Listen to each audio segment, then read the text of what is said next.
Bonjour, je suis Rebecca McLaughlin-Eastham et bienvenue dans Business Line où nous suivons l'actualité des entreprises depuis Dubaï. Le Royaume-Uni a enregistré l'un des taux de mortalité les plus élevés suite à la pandémie de Covid-19. Et à l'heure où le pays sort de 3 mois de confinement, de nombreuses entreprises se demandent comment elles peuvent se redresser avec les règles de distanciation physique, y compris là où bat le cœur de Londres, dans le quartier animé de Soho.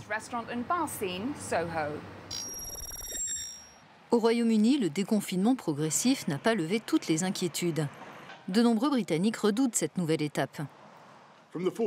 À partir du 4 juillet, les lieux suivants seront autorisés à rouvrir si les conditions y sont sûres. Hôtels, restaurants, cafés, bars et pubs.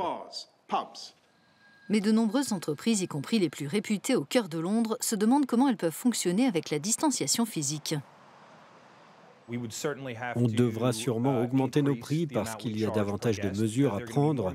Le nettoyage, la désinfection, des menus en papier à usage unique, des masques pour tout le monde.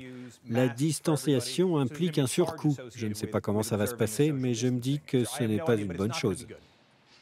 Une solution pour éloigner les tables entre elles pourrait être de s'étendre dans les rues de Soho cet été, comme le réclament certains établissements.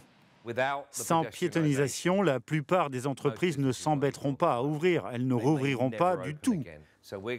On va se retrouver avec une ville fantôme, des rideaux baissés, personne qui voudra s'amuser et on devra repartir de zéro. Si on arrive à faire revenir cette atmosphère, il se passera plusieurs choses. Premièrement, on remettra de la vie dans ce quartier. Deuxièmement, on donnera un peu d'air à toutes ces petites entreprises et on aura de nouveaux espoirs. La gestion de la pandémie par le gouvernement britannique a été jugée chaotique par beaucoup et de nombreuses critiques s'élèvent encore sur la sortie du confinement. Moi, je trouve que la date du 4 juillet, c'est le pire jour pour faire ça. Toutes les autres activités ont repris un lundi.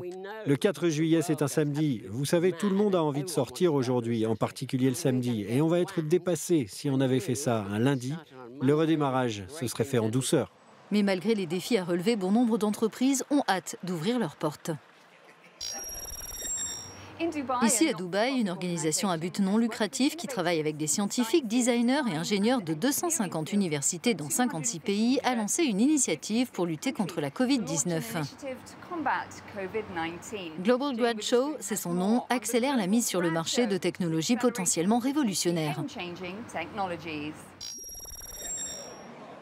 Transformer de grandes idées en succès commercial. C'est le leitmotiv de Global Grad Show, une plateforme qui regroupe les innovateurs de demain. On met l'accent sur le travail d'étudiants d'université qui cherchent des solutions aux problèmes sociaux et environnementaux. Donc dès le tout début de la pandémie, on s'est dit qu'on avait un groupe de personnes très solides qui travaillent justement à trouver des réponses aux défis complexes que l'humanité doit affronter. Au sein du jury qui sélectionne les innovations, des entreprises d'investissement apportent connaissances et financement pour la mise sur le marché de ces concepts. J'ai été frappé par le degré de créativité et d'innovation dont ces étudiants d'université font preuve, que ce soit en Amérique, au Mexique, en Europe, en Chine, en Inde, au Moyen-Orient. Quand j'ai rejoint notre holding et que j'ai réorienté notre stratégie d'investissement, j'ai tout de suite pensé à débloquer un fonds pour soutenir cette initiative. On essaie autant que possible de s'impliquer avec les startups pour les aider dans leur validation commerciale, de les aider en matière d'investissement et de finances et de nous assurer qu'elles tiennent bien compte de tous les aspects de leur concept avant de le mettre sur le marché. Parmi les produits retenus, un emballage antiviral, un appareil pour fabriquer de l'eau de javel à la maison et un système qui, grâce à l'intelligence artificielle, entend prédire la dégradation de l'état d'un patient en soins intensifs. Dans le cas d'une pandémie, pour qu'un modèle soit un bon système de prévision, il doit se nourrir des données disponibles. Or, les unités de soins intensifs disposent d'une quantité de données très importante. Donc, quand on a un ensemble de données sur des patients et des patients qui étaient là auparavant pour la même maladie, et que l'on sait exactement comment celle-ci affecte l'état physiologique, alors on peut certainement prédire son évolution. Dubaï nous a aussi intéressés parce que sur place, on constate de grandes avancées au sujet du dossier médical du patient. Il y a eu une initiative menée pour utiliser les dossiers numériques des patients. Alors que la pandémie a durement frappé certaines entreprises, d'autres cherchent des solutions commerciales pour nous aider à mieux gérer ces effets. Parlons des vacances à l'heure du coronavirus. En Italie, les vacanciers locaux se tournent de plus en plus vers la découverte de la nature. Tandis que le tourisme de masse est remis en cause dans les régions les plus touchées par la pandémie, la version écotouristique des vacances à la maison représente une bouffée d'oxygène pour l'économie du pays.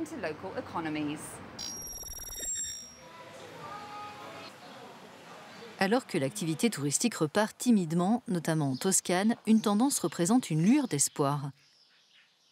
De plus en plus d'Italiens choisissent de passer leurs vacances chez eux tout en faisant de la randonnée et de l'écotourisme dans leur région. On sent heureusement qu'il y a un regain d'intérêt pour le tourisme et l'écotourisme en particulier. On espère que les gens renonceront au tourisme de masse, non seulement parce que la pandémie de Covid-19 nécessite d'adopter des comportements spécifiques, ne pas aller tous au même endroit, ne pas se rassembler, même peut-être aussi parce que le confinement nous a fait réaliser que l'on peut se sentir bien en restant seul, qu'on se sent mieux quand on n'est pas les uns sur les autres ou quand on est dans la nature, après être resté confiné à domicile pendant 3 mois.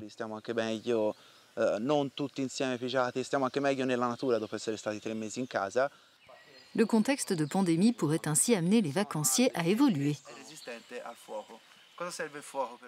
Un profil de touriste plus conscient des choses est en train d'émerger, un touriste qui respecte l'environnement.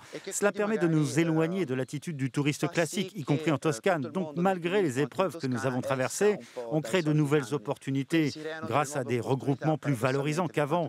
C'est parce que l'on a affaire à des touristes avisés et à des personnes qui veulent aider à améliorer les choses. Ce n'est pas anodin puisque ce message n'a jamais eu autant d'écho.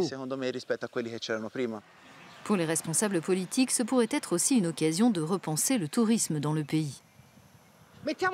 Disons les choses comme ceci. En Italie, le tourisme a toujours été vu comme une activité secondaire au sein de l'économie. Personne n'a jamais essayé de gérer ce secteur. On n'a aucun exemple de bonne gestion en la matière. Donc c'est peut-être l'occasion de rééquilibrer le modèle de développement des villes, y compris dans les grandes zones touristiques. Pour préserver la qualité de vie, nous devons trouver un équilibre entre la présence des touristes et le quotidien des résidents. Trouver cet équilibre sera essentiel si le secteur du tourisme veut se relancer et se développer de manière durable. C'est la fin de cette émission. Rendez-vous le mois prochain pour un nouveau tour d'horizon de l'actualité des entreprises et de l'investissement dans le monde. À bientôt.